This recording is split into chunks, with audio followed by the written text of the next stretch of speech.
The steps are carved into the mountain itself, ancient stone, worn smooth by wind and time, leading upward through snow that grows deeper with every stride. Your breath comes thin here, visible in the cold air, each exhale a small cloud that the wind pulls away toward the darkening sky. The world is falling away below you. You pause, one hand against the stone, and look back down the path you've climbed. Skyrim spreads out beneath you like a dream of itself. The forests are dark smudges.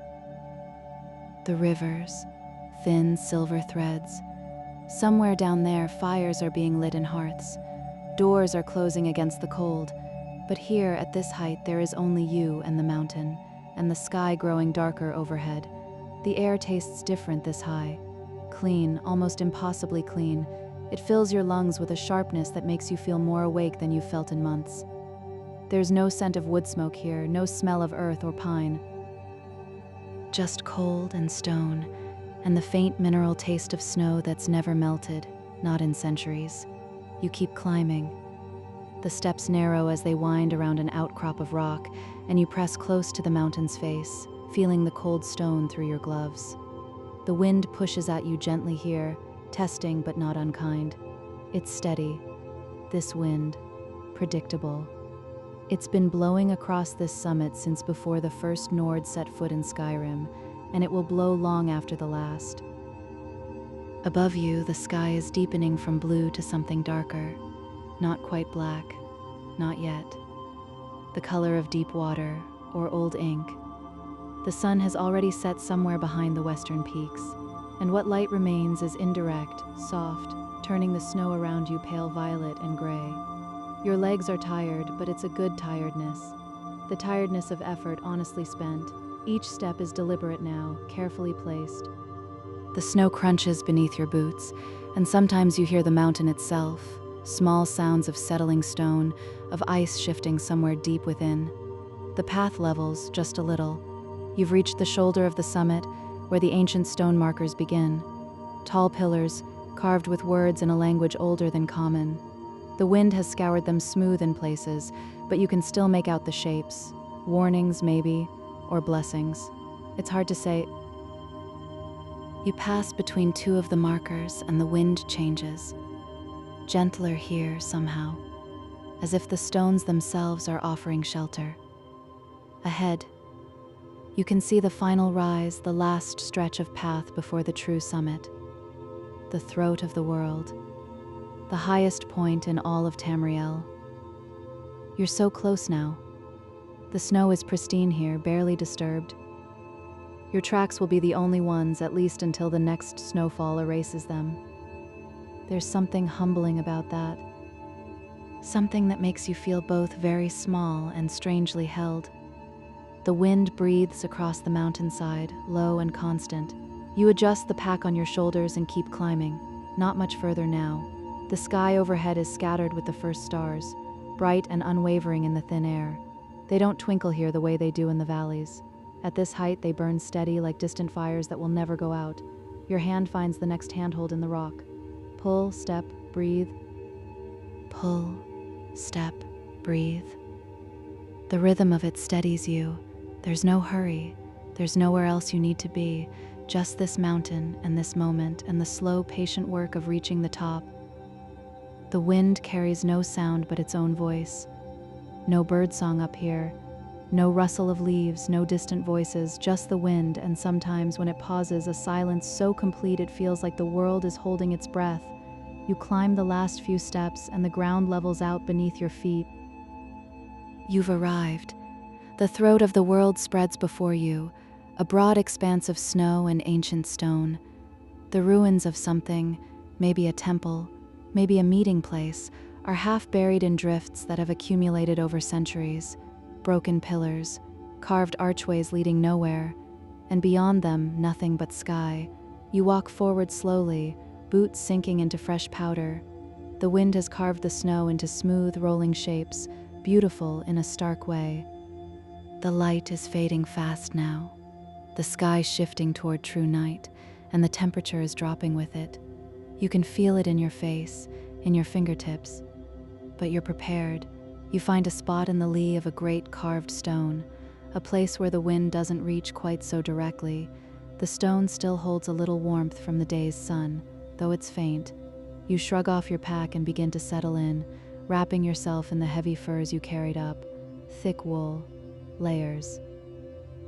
The mountain holds you. You lean back against the ancient stone and let your eyes adjust to the growing darkness. Above you, the stars are multiplying, appearing one by one in the deepening sky. More than you've ever seen, more than you could count in a lifetime. Your breathing slows. The climb is over. There's nothing to do now but rest and watch and let the mountain work its quiet magic. The wind circles the summit, patient and endless. The snow glows faintly in the starlight. And you settle, wrapped warm, sheltered by stone, held by the highest place in the world. The night is only beginning. The stars are coming out in earnest now. You tilt your head back against the stone and watch them appear, one after another, as if someone is lighting candles across the vault of the sky. They emerge from the deepening blue like secrets being revealed slowly in their own time. Up here, the sky feels closer, not metaphorically, literally closer, as if you could reach up and brush your fingertips against the darkness, feel the cold surface of the night itself. The air is so clear, so free of dust and moisture that there's nothing between you and the stars. No haze, no veil, just distance and light and the ancient pull of things impossibly far away. The wind has settled into a rhythm. It comes in long, slow breaths across the summit, pushing the loose snow into delicate spirals that rise and fall and rise again. You watch one of these spirals dance past you, glittering faintly in the starlight before it dissolves back into stillness. The cold is deep, but you're warm enough. The furs are doing their work. Your fingers are tucked inside your sleeves, your hood pulled close around your face. Only your eyes are exposed, and the tip of your nose, which stings a little in the cold. But it's bearable, more than bearable. There's something clarifying about cold like this. It strips everything down to what matters. You look out across the summit, letting your eyes wander. The ancient stones are dark shapes against the snow. Some are carved with images, half eroded by centuries of wind, dragons maybe, or mountains, or something older still, something from before the stories began. You can't quite make them out in the fading light, and that's all right. They're not yours to understand. They've been here longer than your people have had words. Beyond the stones, the edge of the world, you can see it from here, the place where the mountain simply stops and the sky begins, a clean line sharp as a blade. During the day, you'd be able to see for miles. All of Skyrim spread out like a map, but now in the gathering dark, there's only the suggestion of distance. The sense of vast emptiness falling away into shadow. Somewhere below, someone is sitting by a fire. You think about that for a moment. All the people in all the holds, settling in for the night, closing shutters, banking coals, pulling blankets close. They're warm and safe, and the world around them is familiar, small, knowable. But you're here instead, on top of the world wrapped in silence and stars. And there's something right about that. Something that feels like exactly where you're meant to be, at least for tonight. The sky is almost fully dark now. That deep, rich blue has given way to black, true black, the color of ink, or deep water, or the space between thoughts. And against that blackness, the stars are overwhelming, thousands of them, tens of thousands. A great river of light spilling across the sky from north to south. You've heard it called the Sky Forge, that river of stars. Others call it the Serpent's Path. There are as many names as there are people who've looked up and wondered. But the stars themselves don't care what they're called. They simply burn, patient and eternal, while the world turns beneath them. Your breath comes slower now, easier. The thin air doesn't bother you as much as it did during the climb. Your body is adjusting, finding its rhythm at this altitude. Each breath is deliberate, conscious. You can feel your lungs filling, emptying. The cold air moving in and out. The wind shifts slightly, and you catch a scent. Snow, clean and mineral and sharp. Nothing else. No pine, no earth, no smoke. Just the smell of winter at its purest, uncut by anything human or growing. It's a lonely smell, in a way, but not unpleasant. You pull the furs a little tighter and settle deeper against the stone. The ancient carving is solid behind you, unmovable. It's been here for thousands of years, weathering storms that would have torn a house apart, holding steady while empires rose and fell in the valleys below. And tonight, it's holding you. There's comfort in that. To the north, something changes in the sky. You notice it slowly, a faint shimmer, pale green, moving like silk in water. It strengthens as you watch, spreading across the northern horizon in ripples and waves. The aurora. The lights. They dance without sound, without hurry. Green at first, then touched with violet at the edges.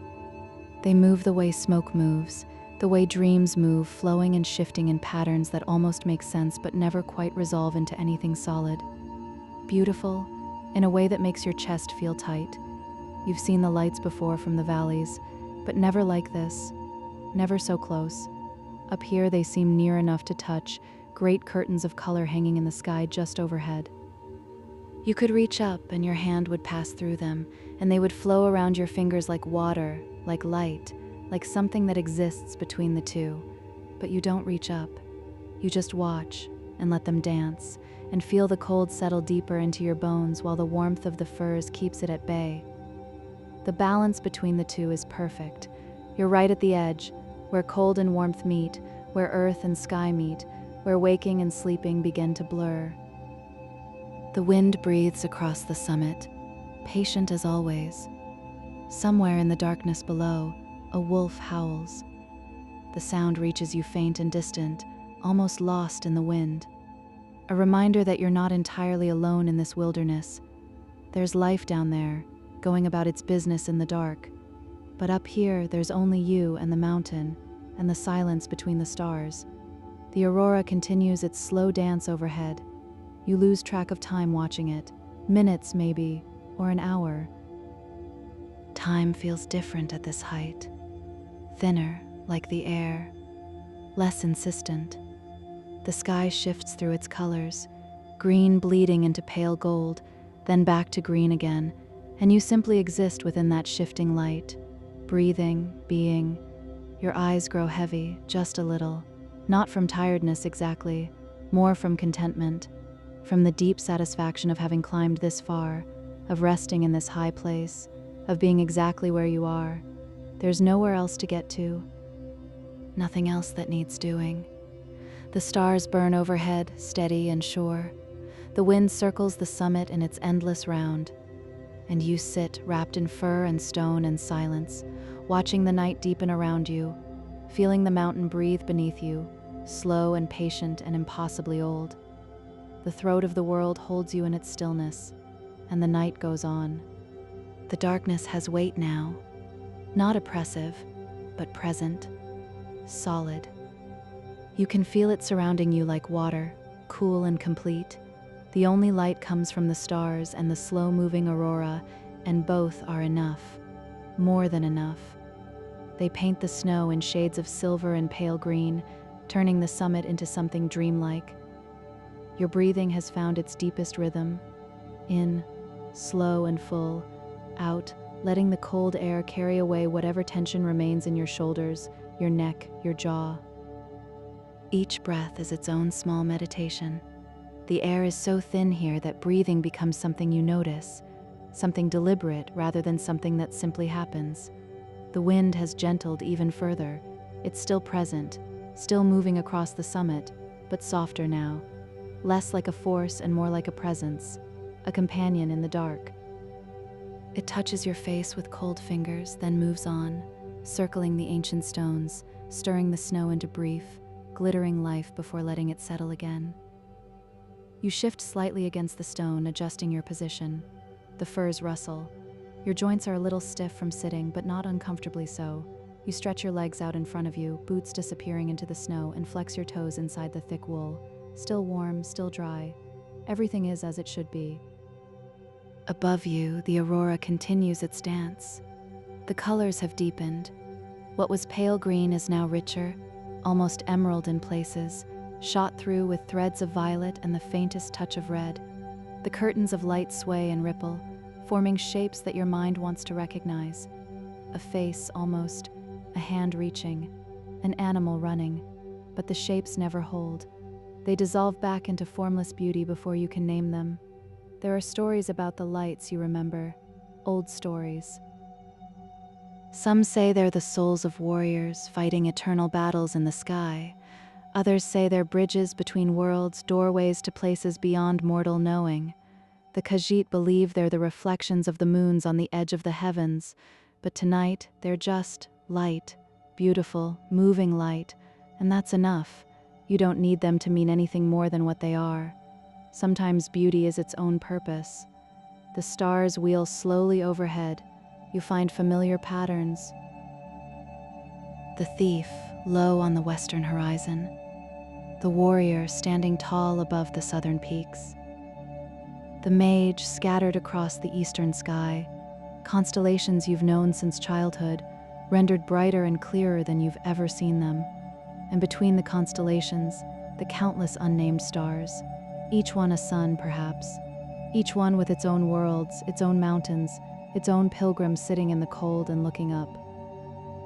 The thought makes you feel impossibly small and strangely connected all at once. Part of something vast. Part of the same darkness, the same light. Your thoughts are beginning to slow, not stopping, but spreading out, becoming less urgent. They drift like the snow crystals in the wind. A memory of warmth, a half-forgotten song. The face of someone you miss, the smell of bread baking. These things rise and fall in your mind without you holding on to them. They come and they go and you let them. The mountain is utterly still beneath you, or no, not still. That's not quite right. The mountain is never still. It's alive, in its way. Stone doesn't live the way flesh lives, but it's not dead either. You can feel it if you pay attention. The slow shift of ice deep in crevasses, the almost imperceptible settling of snow on the summit, the ancient bones of the world adjusting to the cold. Somewhere in the darkness, snow falls from a ledge. You hear it, faint and distant. A soft rush of sound, then silence again. The mountain letting go of something it no longer needs. Somewhere far below, that snow is tumbling down a cliff face, spreading into powder, finding new places to rest. But here on the summit, everything is held. The snow beneath you hasn't shifted in hours, maybe days. It's packed firm, compressed by its own weight and the constant wind. Ancient snow, layered season upon season, turning slowly to ice in the depths. You're sitting on years of winter, all pressed together into something solid and enduring. The cold is deeper now, but you're still warm. The furs are heavy across your shoulders, holding your body's heat close. Your face stings a little where it's exposed, and your breath frosts in the air before you, but these sensations feel distant, observed rather than suffered. The cold is just another aspect of the night, like the darkness or the stars. You close your eyes for a moment just to feel. The wind on your face, the stone at your back, the weight of the furs, the slow, steady beat of your heart, the rise and fall of your chest. You exist in this body, in this moment, on this mountain, and nowhere else. There's no past pulling at you, no future pressing forward, just now. When you open your eyes again, the aurora has shifted. The curtains have moved eastward, flowing across the sky like water, finding new channels. They're fainter now, more dispersed, but still beautiful. Still dancing their slow, silent dance. You watch them without trying to hold on to them. They'll fade eventually, you know? Dawn will come and the lights will vanish like dreams, and the sky will belong to the sun again. But that's hours away yet. For now, the night is deep and full and yours. A star falls, sudden and bright, streaking across the northern sky. Then another, smaller, arcing down toward the horizon, and another. A slow shower of light, each star burning itself out in a brief, brilliant moment. You watch them without making wishes. They're beautiful enough without being asked to carry hopes. Your mind drifts to the people below again. In Whiterun, the fires will be burning low. In Solitude, the palace windows dark. In Riften, the fishery gates closed and barred. All across Skyrim, people are sleeping, dreaming their small dreams in warm beds under solid roofs, protected from the cold and the dark and the vast indifference of the sky. And you're grateful for them. Grateful that somewhere life is ordinary and safe and small, that not everyone needs to sit on top of mountains in the middle of the night, that most people can live their whole lives without ever feeling this particular cold, this particular silence.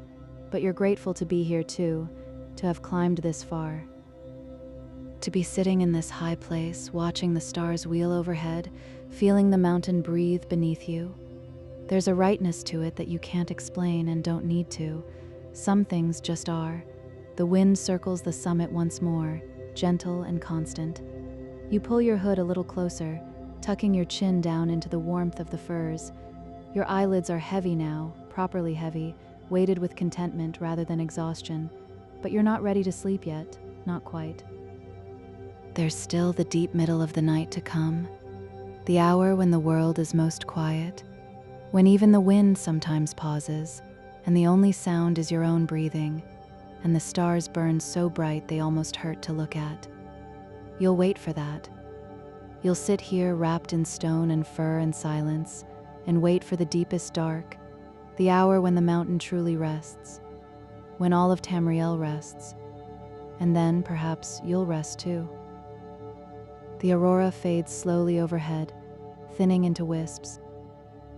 The stars remain constant and sure, and the night deepens. The wind has stopped, not faded, not gentled, stopped completely. The air around you is utterly still, as if the mountain has finally exhaled and chosen not to breathe in again.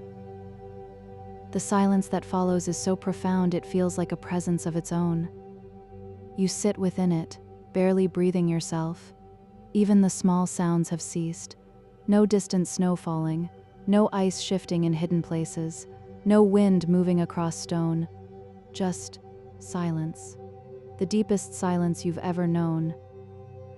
The silence of the high places, where the air is too thin to carry sound well, where nothing moves, where even time seems uncertain.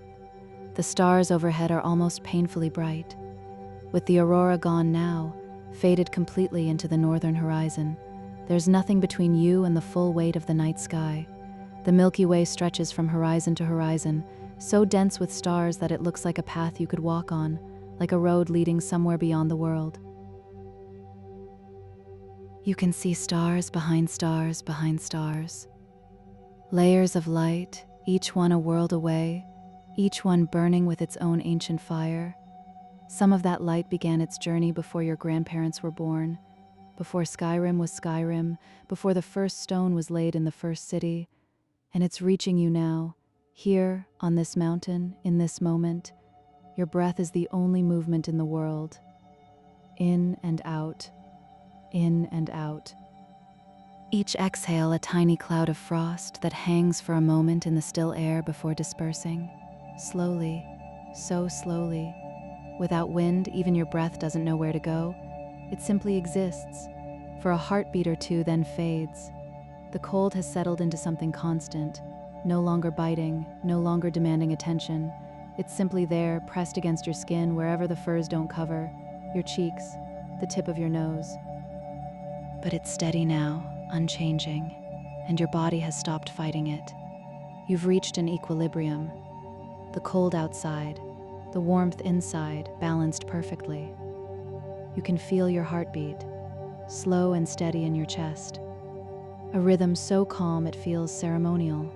Each beat distinct, each pause between beats a small eternity. Your heart has always been beating, of course, every moment of your life, but you rarely notice it. Here, now, it's impossible not to. The mountain holds you in its palm. That's what it feels like, as if you're cradled in something impossibly large and impossibly old. The throat of the world has been here since before the concept of time meant anything. It was here when dragons ruled the skies. It will be here long after the last human voice falls silent. And tonight, just for these hours it's holding you, nothing happens. That's the truth of this hour. Nothing at all. No events, no changes. The sky doesn't shift. The stars don't move, or at least their movement is too slow for mortal eyes to catch. The snow doesn't melt or drift. The stones don't crumble. Everything simply is. And there's a peace in that. A deep, settling peace that comes from being in a place where nothing is asked of you, where you don't need to move or speak or think or plan, where existence itself is enough, where being is the only task. Your thoughts have become almost formless now, not gone. You're still aware, still present. But your mind has slipped into a state where thoughts don't organize themselves into words anymore. Just impressions, feelings, the sense of cold, the sense of vastness, the sense of being held. These things flow through you without becoming language. Somewhere, impossibly far below, Skyrim sleeps, all the holds, all the people, every fire banked, every door closed, every child dreaming under warm blankets. The world down there is so distant it might as well be a memory. Or a story someone told you once. Real but not here, not present, not part of this moment on this mountain under these stars. You are alone, utterly, completely alone. The nearest living thing is probably a fox or a wolf, miles down the mountain. The nearest person is even farther, hours away, days maybe if you walked. You are more alone than you've ever been in your life, and yet you don't feel lonely. There's a difference you understand now. Loneliness is an ache for connection. This is something else. This is solitude. Chosen. Complete. Filling you up instead of hollowing you out. The mountain is company enough. The stars are company enough. Time has become strange. You have no idea how long you've been sitting here. Hours, certainly. The stars have wheeled a little farther across the sky, so time is passing, but it doesn't feel linear anymore. It doesn't feel like one moment following another. It feels like depth. Like you're sitting in a pool of time, submerged in it, and all the moments are happening at once. Your eyelids are so heavy now. Not with tiredness, exactly, with something deeper. A bone-deep readiness to let go. To stop watching, to stop being aware, to slip down into the darkness behind your eyes and let the mountain hold you while you rest. But not yet, not quite yet. There's still this silence to sit in, this stillness to know.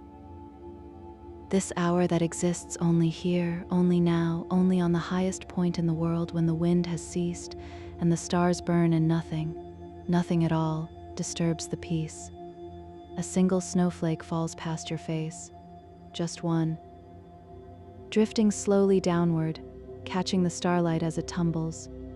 You watch it all the way to the ground, where it lands without sound on the snow beside your boot. And then, stillness again, just that one flake, nothing more. As if the sky wanted to remind you it's still there, still attending, but doesn't want to disturb this peace. Your breathing has slowed even further.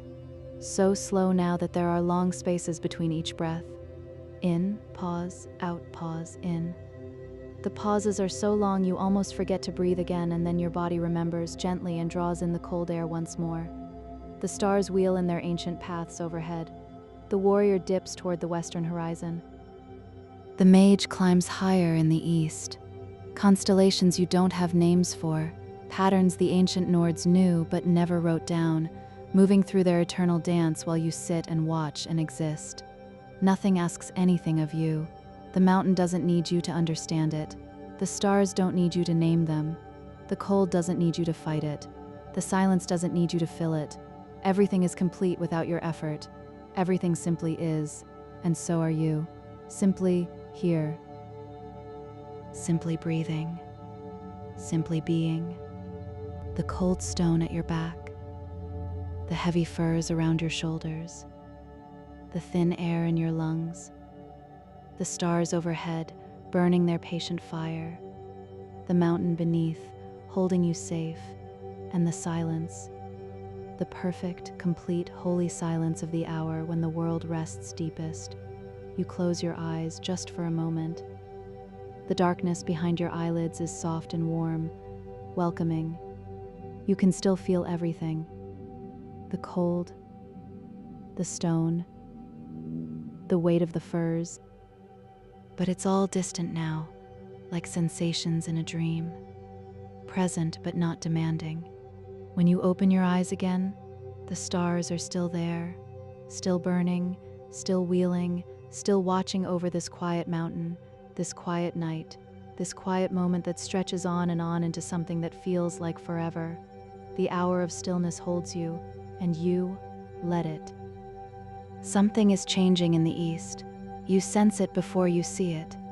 A lightning, so subtle it might be imagination.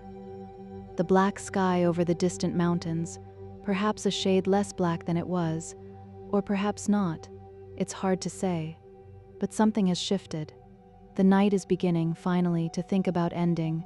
The stars are fading, not all at once, one by one, the faintest ones first, winking out as if someone is blowing out candles across the sky. The Milky Way is thinning, becoming less a river and more a suggestion. But the brightest stars remain stubborn and clear, holding their ground against the coming dawn. You haven't moved in, you don't know how long. Your body has settled so completely into stillness that even the thought of moving feels distant, abstract. Your legs are heavy beneath the firs. Your back is molded to the shape of the stone. You are part of the mountain now, another layer of snow, another piece of ancient rock. The wind stirs, just barely, a breath of air, tentative testing. The first movement in hours, it touches your face so gently it's almost tender, then passes on, whispering across the summit snow. The silence breaks, just slightly, and you hear it leave. The world is waking, slowly, in its own time. The cold is at its deepest now. The hour before dawn is always coldest. You learned that as a child, but you're feeling it now in a way you never have before. It seeps through the firs, through your layers, seeking your core. But you're still warm enough, still safe. The cold can press, but it cannot reach you. Not yet, not quite. Above you, the sky continues its slow transformation. That black is definitely softening now, turning to deep indigo, the color of midnight water. The stars in the eastern sky are almost gone, lost in the gradual lightening. But to the west, they still burn bright, making the most of their last hours before the sun takes the sky back from them. Your eyes are so heavy. They close on their own, slow as falling snow. And this time you let them. The darkness behind your eyelids is warm and deep and welcoming. You can still sense the sky, the mountain, the cold, but they're gentler now, softened, like a memory of themselves. Your breath is almost inaudible, barely a whisper of air, in and out, in and out. Your chest rises and falls in rhythm with the mountain itself, with the slow breathing of the world, everything moving together, everything connected. The stone at your back is unchanging. It has held you all night, patient and solid. It will hold you a little longer, just until dawn, just until the sun touches the summit and the world shifts back into day. But for now, in these last dark hours, it holds you still. A bird calls somewhere far below. The first sound of living things you've heard in hours. A raven maybe, or an eagle. Something that makes its home in the high places, but not quite this high. The sound reaches you faint and distant, and you smile without opening your eyes. Life continuing, the world turning, everything as it should be. The eastern sky is definitely lighter now. Even through your closed eyelids, you can sense it. The darkness thinning, the night releasing its grip, slowly, reluctantly. There's no sun yet. No color. Just the idea of light spreading across the horizon like spilled milk. Your thoughts are barely thoughts anymore, more like the spaces between thoughts, quiet places, empty places, peaceful places. You're not thinking about home or the climb or what comes next. You're not thinking about anything at all. You're simply drifting, floating on the edge of sleep, held safe by stone and fir and the patient mountain. Another breath of wind crosses the summit, stronger this time. The world is waking itself up, gently, stretching after a long night's rest. The snow stirs just slightly. A few crystals lift into the air and drift a few feet before settling again. Movement returning to the world, life returning. But you're leaving, not physically, not yet. But your awareness is slipping down, deeper, into the warm darkness behind your eyes, into the place where sleep lives. The mountain is releasing you, giving you permission to go, to rest, to let go of the long night and the cold and the endless watching. You sink deeper into the firs. Your head tips forward, just slightly.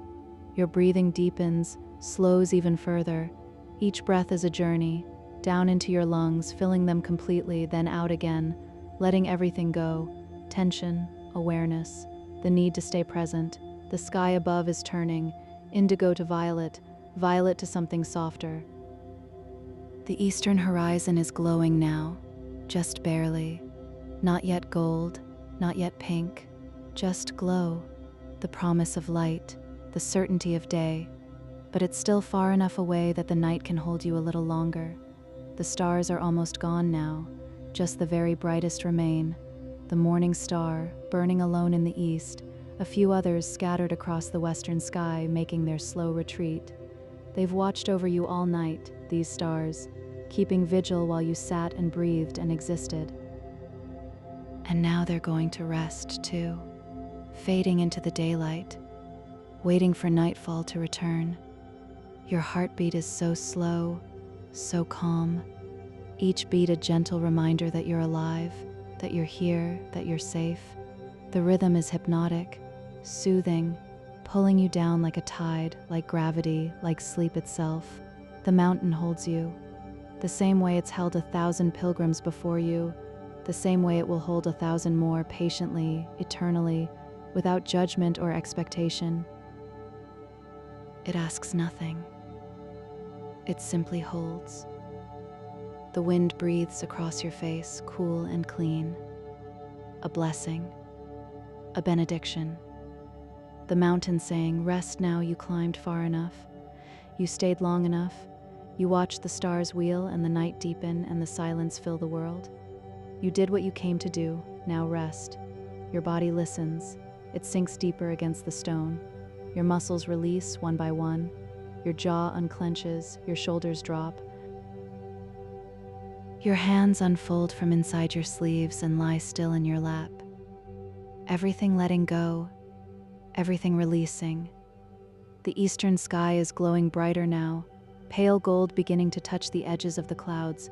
Not the sun, not yet, but its light reflected and scattered across the high atmosphere. Dawn is minutes away, maybe less, the stars know it. They're fading faster now, surrendering to the inevitable, but you won't see the dawn. Not today, not from this mountain. Sleep is coming for you, gentle and certain, and you're too tired to resist, too content to fight. The night has given you what you needed: peace, stillness, a few hours outside of time, outside of the world, held by stone and sky. That's enough, more than enough. Your breathing slows to almost nothing, long, slow breaths, barely moving your chest. The kind of breathing that comes in deep sleep, in dreams, in the place where the world can't reach you and you don't need to reach back. The cold doesn't touch you anymore. The firs hold all the warmth you need, wrapped tight, cocooned, safe. The mountain is a cradle, rocking you so slowly you can't feel the motion. Only the comfort, only the certainty that you won't fall. A last breath of wind, soft as a whisper, and then stillness again. The mountain breathing, your heart beating, the sky lightening moment by moment toward day. But you're already gone, down into sleep, down into warmth. down into dreams that feel like flying, like falling, like floating on dark water under stars that never stop burning. The summit holds you. The dawn arrives without you. Light touches the ancient stones, warming them degree by degree. The snow begins to glow, pink and gold. The world returns to color, but you're somewhere else now. Somewhere deep and safe and warm, sleeping on the throat of the world. While Skyrim wakes below and the stars fade overhead and the mountain keeps its endless watch. Good night, pilgrim. Good night.